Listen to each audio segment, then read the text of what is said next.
Imos coa motiva a despedida no Chúo a enfermeira María José Remigio, que se xubila despois de, atención, 42 anos no servizo de nefroloxía.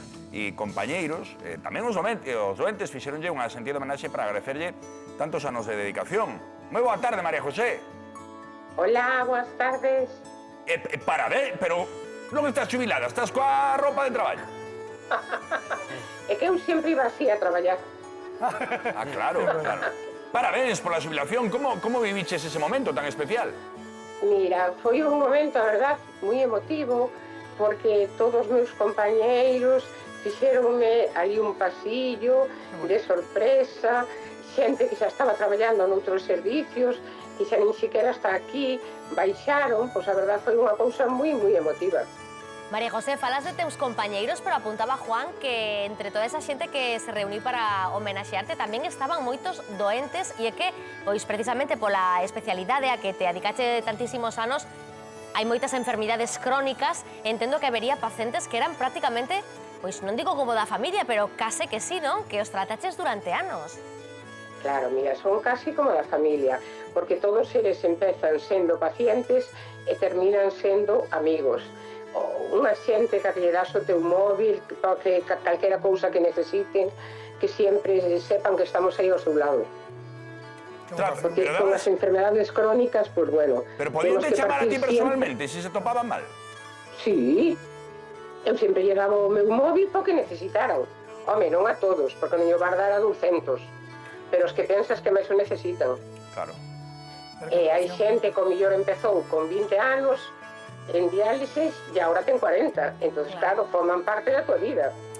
Toda unha... No, pero tiveche que facer, ademais dos 42 anos, tiñas que ser moi boa compañeira e moi boa no teu traballo, porque, dende logo, que se fan unha homenaxe, compañeiros, doentes, quero dicir, entendo que déstelo todo no teu traballo. Bueno, o mellor sobrevalórante.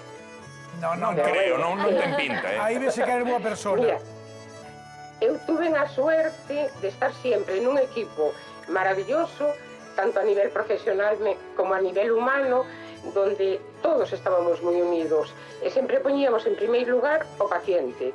E nós estábamos todos traballando un equipo dunha forma secundaria, para que eles se sintan o mellor posible. Que maravilla. María José, a pregunta do millón, a partir de agora, a que vas a dedicar o teu tempo libre? Se me especifica canto lle quedaba de pensión. Non, claro. Pois digo, unha vida tan sacrificada, tan adicada a coidar dos demais, agora que estás ti libre, que vas a facer? Pois mira, ainda non o sei, porque este mes son vacacións. Aí te estás de vacacións. Vale, vale. Sí, estou de vacacións. Agora teño que reorganizar a mente e empezar a facer, eu que sei, viaxar, ocuparme da miña familia, pois o mellor algo de voluntariado, pois cousas que o mellor... Viaxar agora non, que costa un ril, Claro. Sí, pero fíxate, as dúas outras opcións é axudar a familia e axudar a máis xente con voluntariado.